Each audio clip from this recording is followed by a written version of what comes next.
Nasa kabilang linya po natin si ang founder at president ng Lawyers for Commuter Safety and Protection, si Attorney Ariel Inton. Attorney Ariel, magandang hapon sa iyo at salamat sa pagtanggap ng aming tawag. Anytime, Sir Bong. Magandang hapon sa ating mga taga-subaybay.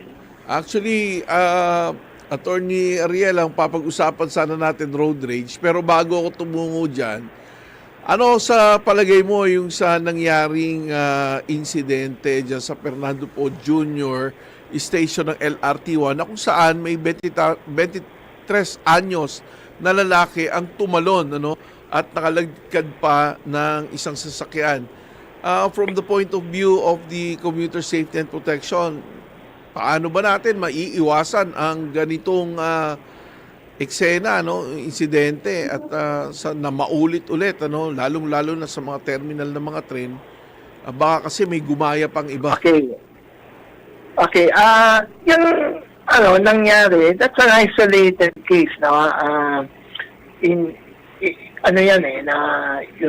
di pa nga natin alam kung talagang nag-suicide or what, but let's say nag-suicide kasi yun yata resulta ng investigation nila. But ang point dito is, as you said, dun sa commuter safety, ay meron bang na could it have been prevented? Yan. Okay. Yung investigation, with all due respect sa Quezon City Police Department, at ito rin yung naging pananaw ng maraming netizens na siyempre investigasyon dun sa driver, di ba? Kung saan na-bash nga yung Quezon City Police District na bakit kinakaila ikulong, kitang-kita naman sa CCTV walang kasama, etc. And I think that has been discussed thoroughly sa media at sa social media or sa mainstream media na discuss na yan. Pero yung tanong mo maganda, how can that be prevented on the part of the commuters? With all due respect sa Quezon City Police Department, hindi ko rin alam kung hanggang saan yung investigasyon nila, pero meron sila kaagad statement na wala silang nakikitang fault sa MRT management, something like that. But how did they come to that conclusion? Nagkaroon ba sila ng investigasyon sa taas? Bakit yun nangyari yon kaagad na they hold the driver? But did they hold some people dun sa taas? That nagpunta ba sila sa taas? Kasi dun nangyari. Yes. What are the chances na may mag-suicide o natulak isang tao doon? Na nakita ba yon? At yung taong yon, bago nangyari yung pagtalon o yung whatever it is na nahulog siya.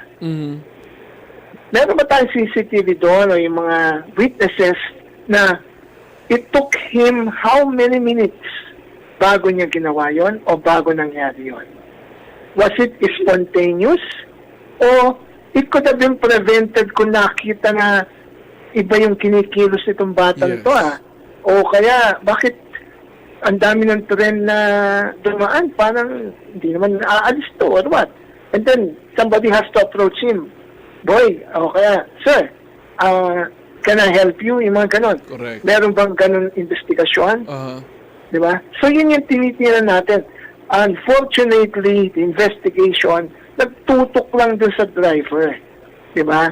So, kung talagang sinasabi ng QCPD na wala silang nakikita fault sa management, diba? Where is the result of the investigation? Hanggang saan sila nag-investiga doon? Tama. So, could that be na-prevent ba yun if yung mga security guard o yung mga tao saw that person ilan minuto bago nangyari yun? Di ba? Walang ganun eh. I don't know bang you're part of the media. Pero may nabalitaan ka bang findings na gano'n? Actually, Attorney Inton, I was able to talk to the DTEU chief, si Police Lieutenant Colonel Geoffrey Lim. Ayun nga rin ang tanong ko on the part sa LRT, dun sa portion nila, dun naman talaga nang galing yung lalaki. Was there any investigation that happened? Ang sabi nila naman nila, meron daw CCTV na nakita, 3 minutes daw na palakad-lakad yung lalaki, and O then yun, jump, yun ang pinupuntos natin. Yes. Yung 3 minutes na yun na palakad-lakad. Tama. Mahaba yun. Mahaba 3 yun, minutes. 3 minutes. Yung 3 minutes sa NBA, makaka 12 points pataas na yun. In other words, that is a long time. Yes. Ayun, meron pala silang ganang investigation na palakad-lakad. Yeah. So, what did LRT management did during that time? We don't know. Oo nga eh. Ang Diba? ano ko pa doon, ang punto ko pa doon, ang alam mo, Attorney Into, ang punto ko po eh, buti, I mean, dun sa palabas tumalon, ano? Eh, paano kung naisipan nung lalaki na tumalon doon sa train. Riles, di ba? So, Oo, that would have tama. been a different story dahil mas maraming commuters sa mga pay-per-wisyo, we do not know Saka what will happen to magkakaroon the ng train. ano doon. Magkakaroon ng panic. Yes. Oo. It will create panic. Tama. Baka may iba pang masugatan ng mga pasahero. It could have been a different story. Pero alam mo, Attorney Hinton, sinasabi ko, now with your expertise on this, lalong-lalo sa commuter safety and protection, alam naman natin itong mga, especially in other countries, nagkakaroon tayong sinasabi nilang yung copycat. Pwede pala yun. Ganun na lang ang gagawin ko. Baka, di ba? Baka mamaya may sumunod tularan. pa. Oo. Baka tularan. Baka may sumunod pa. May kanina lang, may nakikita akong reel sa sa footbridge naman ang nag-attempt, ano? So, I mean, it can happen again. It could happen again. Ngayon, ang tanong, how are we going to prevent this? Di ba? Yun May nga. CCTV tayo, kukunan na lang ba natin? Totoo 3 yun. minutes na naglalakad bago tumalon. Is that yan information na yan, did it came out in the media? Wala. Kaya nga eh. That is the first time na narinig ko from you. Yes. No, na kung hindi mo pa tinanong yung tinyente, you would not know. Pero napaka-importante yun, yung 3 minutong yun. Mahaba yun. Mahaba yun. Kung nakita nilang palakad-lakad, wala ba silang nakitang suspicious doon? Na kung siya ay sasakay ng tren, kailangan lakad ka ng lakad for 3 minutes? Ilang train na yung dumaan at that point? Kung meron man. Alam mo, Attorney Hinton, I think this will be an eye-opener for us. Maybe i-upgrade natin yung mga CCTVs na yan. Kasi I've seen as early as 2017 when we went to South Korea na meron na silang AI emotional detectors. May ganun na yung mga CCTV nila. So yung CCTV with that AI, it could detect kung if you have a tendency to commit a crime or if you have a tendency to hurt somebody, if you have the tendency to commit suicide, no? I mean, for this not to happen, lalong-lalo na high value infrastructure ang LRT, MRT. Ang train natin, no? It carries so many passengers and that provides an ease in traffic situations along EDSA.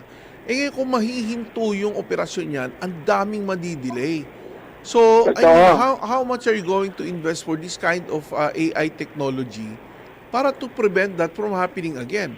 O di wala tayong AI technology, baka pwede tayong maglagay ng netting doon sa gilid na kahit tumalong ka doon, hindi ka babagsak, masasalo ka ng preventive dapat. Yes. Yun nga, mabuti na sabi mo yung 3 minuto. Yan ang hindi lumabas sa investigasyon nila. No? Yun sa 3 minutong yun, could it be enough to prevent it? Yun nangyari. Totoo. Palagay ko, kung meron nakakitang ganon, at yun ay alisto, highly trained siya, na teka, mukhang ibang kilos nito, nalapitan na sana yun. Tama yun, Attorney Hinton.